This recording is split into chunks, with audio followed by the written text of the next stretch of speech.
Assalamualaikum warahmatullahi wabarakatuh. Selamat siang, salam sejahtera kita semua. Pada kesempatan ini saya akan menjelaskan bagaimana cara atau kiat-kiat menyusun proposal penelitian ya. Karena banyak mahasiswa bingung ya dalam menyusun proposal penelitian ini cara-caranya. Ya, jadi sebelum seseorang memulai kegiatan penelitian, maka ia harus membuat sebuah perencanaan tertulis yang biasa disebut dengan proposal penelitian. Penelitian itu sebenarnya merupakan kegiatan ilmiah yang dimaksudkan untuk mengembangkan dan memperkaya khazanah ilmu pengetahuan. Sebuah kegiatan ilmiah itu mengandung tiga persyaratan. Yang pertama harus ada tujuannya, tujuan penelitian, kemudian bagaimana rencana kita dalam memulai dan melaksanakan penelitian.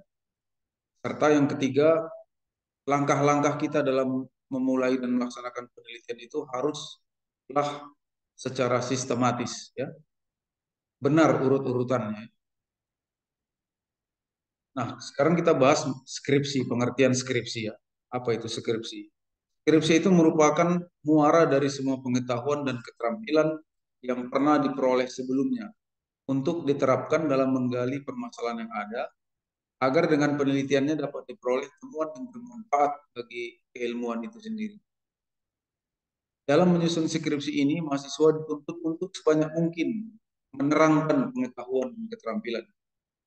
Disebabkan mungkin karena tingkat penguasaan pengetahuan dan keterampilan yang diperoleh sebelumnya kurang memuaskan, maka penerapannya dalam penyusunan skripsi tentu saja masih perlu banyak belajar ya.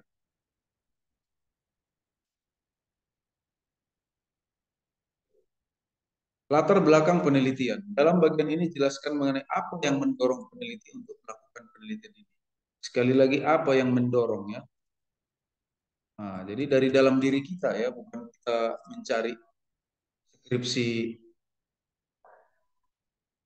skripsi orang lain atau skripsi kakak komting ya. Nah, jadi apa yang mendorong kita? Jadi harus dari dalam diri kita ya, yang mendorong kita untuk melakukan penelitian ini. Biasanya alasan yang diajukan oleh peneliti yaitu adanya fenomena, adanya masalah, kesenjangan antara harapan dan kenyataan. Nah, jadi harus ada masalah ya. Nah, itu yang biasanya mendorong. Namanya fenomena, kesenjangan antara apa yang diinginkan, harapan dengan kenyataan. Harus ada fenomena ya di latar belakang, harus kelihatan. Nah, jadi kalau contoh judul penelitiannya aktivitas tata ruang kantor di PT Pelindo Medan, maka berdasarkan penelitian ini makanya judul ini maka peneliti harus menunjukkan adanya rasa tidak puas ya. Peneliti harus bisa menunjukkan adanya rasa tidak puas terhadap penyusunan tata ruang kantor atau layout di PT Pelindo. Jadi ini harus ada, harus kelihatan. Tentu saja ketidakpuasan ini harus didukung oleh bukti-bukti yang kuat, dokumentasi, bukti-bukti yang kuat, dokumentasi misalnya. Dengan melakukan penelitian ini, penulis berusaha untuk mencari informasi mengapa. Nah, jadi dalam penelitian ini kita harus mencari dapat informasi mengapa tata ruang kantornya nggak memuaskan atau tidak sesuai dengan teori yang ada.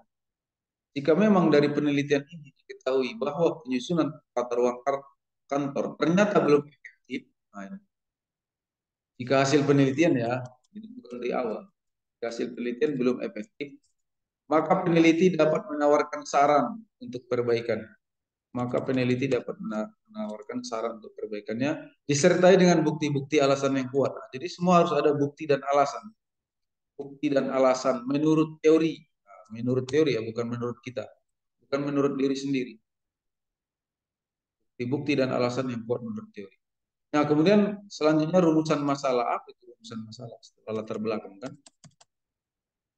Rumusan masalah itu dalam sebuah penelitian, problematika atau permasalahan merupakan kunci dari rumusan masalah penelitian ini. Tujuan penelitian, hipotesis, populasi, sampel, teknik pengumpulan data, dan metode analisis data ditentukan. Jadi dari fenomena itu kita menurunkanlah apa masalah yang mau kita angkat gitu. Jadi masalahnya itu berawal dari fenomena tadi. Nah, ya. Langkah-langkah penelitian. Yang pertama mencari permasalahan yang pantas untuk diteliti, yang pantas. Dua, menelaah buku-buku. Nah, ini ya. Jadi yang kedua itu adalah mencari buku untuk mencari dukungan teori. Nah, ya. Mencari buku-buku untuk mencari dukungan teori ataupun laporan hasil penelitian orang lain. Dari hasil telah ini, peneliti menentukan langkah untuk terus atau harus menghentikan. Jadi kalau nggak ada bukunya, penelitian harus dihentikan. Nggak ada dukungan teori. Tiga, meninjau kembali rumusan serta memantapkan problematika atau fenomena tersebut dan dilanjutkan dengan merumuskan tujuan dan hipotesis. Setelah dapat teorinya tadi, tinjau kembali rumusan masalah dan mantapkan problematika atau fenomena. Yang keempat, menyusun instrumen pengumpulan data. Apakah melalui kuesioner, apakah wawancara, ya udah dapat tadi tujuannya penelitian apa ya, rumusan masalah. Nah, ya, menyusun hipotesis, baru instrumen pengumpulan data. Apakah kuesioner atau wawancara, ya. Kemudian kita melaksanakan penelitian. Yang keenam, melakukan tabulasi. Setelah melaksanakan penelitian, kita kan bagi kuesioner. Setelah kuesioner diisi oleh responden, maka kita tabulasi. Ya, tabulasi. Tergantung dari metode analisis apa yang kita pakai. Dan yang terakhir adalah mengambil kesimpulan. Ya, jadi demikianlah untuk awalnya materi pelajaran bagaimana langkah-langkah untuk melakukan penelitian.